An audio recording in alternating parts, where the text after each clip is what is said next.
এটা দেখে নিন, আমি মোটামুটি সব দেখে দিয়েছি, কোনো প্রবলেম হবে না। কেমন? এগুলো সব মোটামুটি সেমই আছে, খালি অন্তরা, খাতাটা। অন্তরা দেখো ফোনটা কে করেছে। আরে বাবা অন্তরা ফোনটা দেখো না।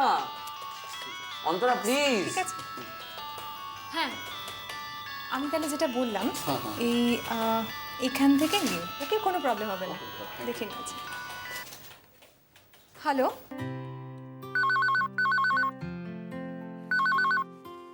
Hello, welcome to Hotel Platinum in.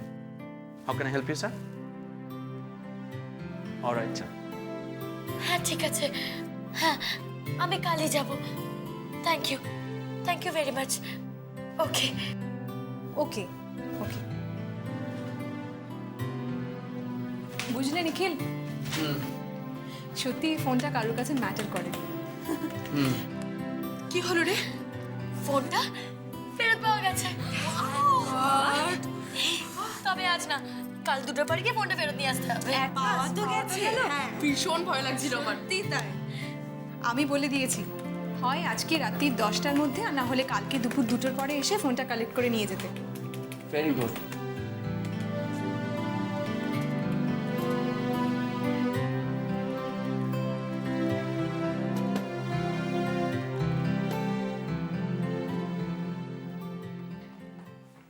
মৌরি, কে ধরেছিল বলো তো ফোনটা?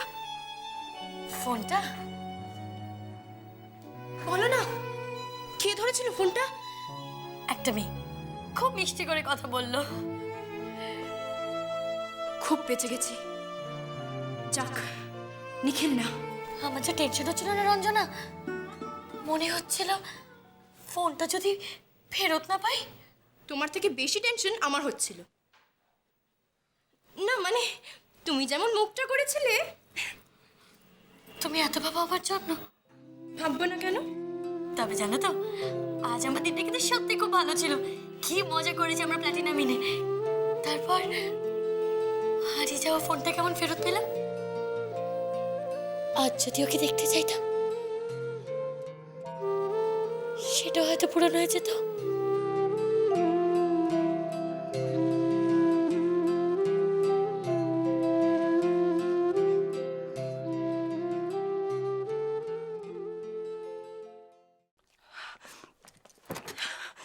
নীলিমা, নীলিমা প্লিজ, তোমার মনের মধ্যে এত রাগ পুষে রেখো না। এত অভিমান কেন? লজ্জা, লজ্জা আমার। লজ্জায় আমি বাইরের লোকের সামনে মুখ দেখাতে পারছি না।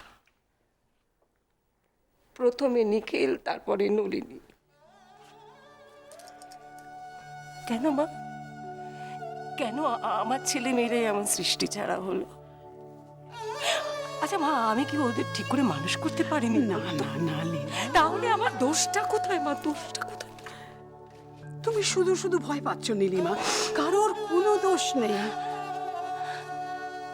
ওই ছেলেটা, ওই চালচুলোহীন বাউন্ডুলের ছেলেটা, নলিনী ওকে ভালোবাসে। ভালোবাসে কিনা জানি না, তবে এটুকু জানি যে নলিনী কোনো অন্যায় করেনি। হ্যাঁ নীলিমা, ও এমন কিছুই করেনি যার জন্য আমাদের সকলের মাথা হেট হয়ে যায়। আমার চোখের সামনে আমার আমার ছেলে মেয়েরা ভবিষ্যৎ নিয়ে চিনিমিনি খেলছে, অথচ আমি ওদের আগলে রাখতে পারছি না, পারছি না। ভরসা রাখো নীলিমা, বাইরের লোকেদের পরোয়া না করে তুমি শুধু তোমার ছেলে মেয়েদের কথা ভাবো। ওরা দুজনেই একটা কঠিন সময়ের মুখোমুখি এসে দাঁড়িয়েছে। ডেস্টিনিকে অস্বীকার করে কার সাধ্য?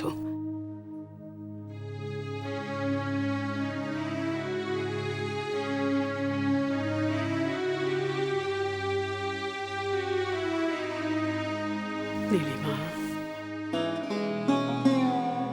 শোনো,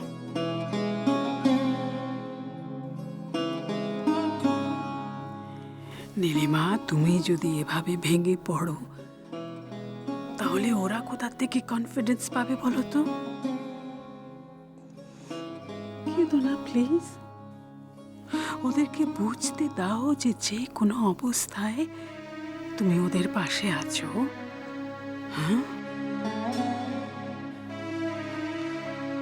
নীলিমা, দরকার হলে যেন যে কোনো অবস্থায় তারা তাদের মায়ের কাছে আসতে পারে।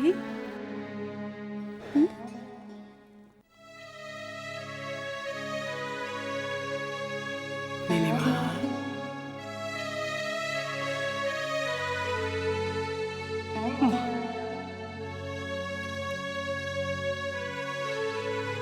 এই তো দেখো, তুমি যেমন আমার কাছে বারবার চলে আসো, কাঁদো, রাগ করো, অভিমান করো, ঠিক তেমনি তুমি তোমার ছেলে মেয়েদের তোমার কাছে আসতে দাও না নীলিমা।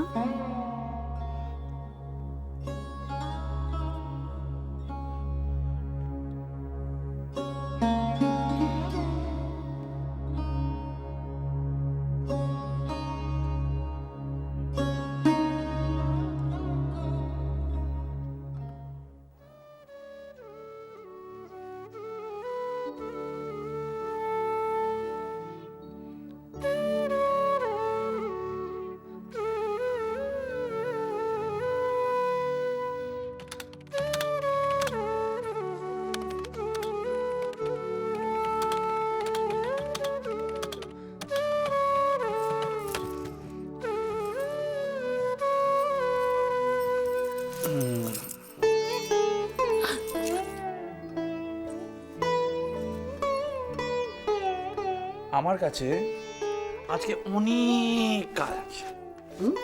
তো আপনি এবার আসুন।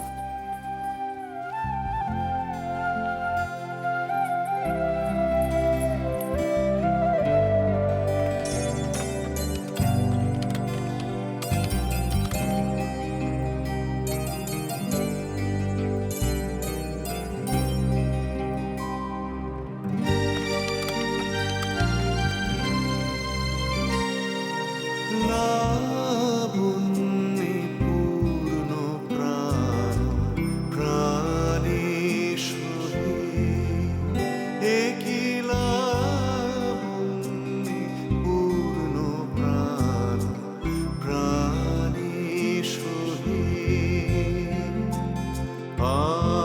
আনন্দ বসন্ত সমাগমে, একই লাবণ্যে পূর্ণ প্রাণ প্রাণে সহে।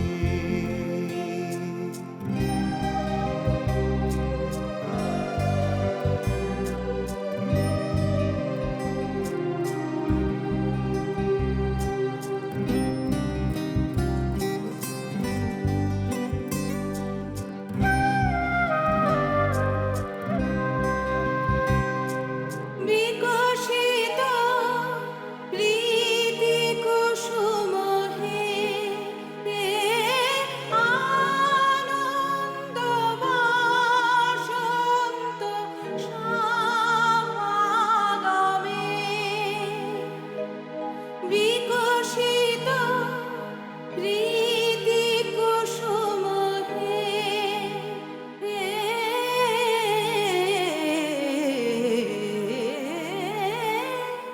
বিকশিত প্রীতি কুসুম পুলকিত চিত কাননে, একই লাবণ্যে পূর্ণ প্রাণ মৌরি? প্রাণে শোভে।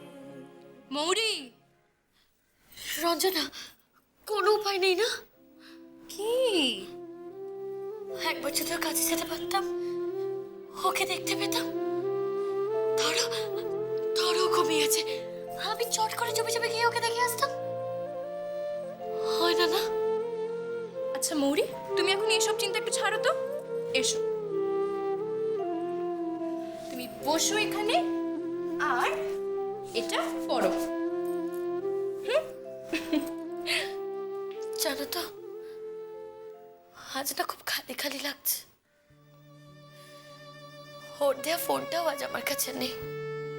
বললাম তো কালকে এনে দেবো, কালকে আবার নিখিলে দেবো ফোনটা তোমার কাছে থাকবে। ঠিক আছে?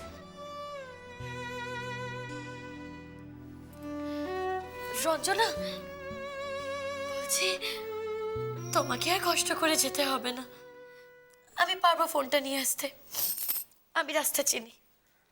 আমি জানি তুমি পারবে, কিন্তু আমার তো ওখানেই কালকে কাজ আছে। আমি আমার কাজটা করব, তারপর তোমার ফোনটা নিয়ে চলে আসবো, ঠিক আছে? আচ্ছা মৌরি, আমি কিন্তু তোমার সাথে আর কথা বলবো না। যাও কি পড়তে বসো, যাও যাও।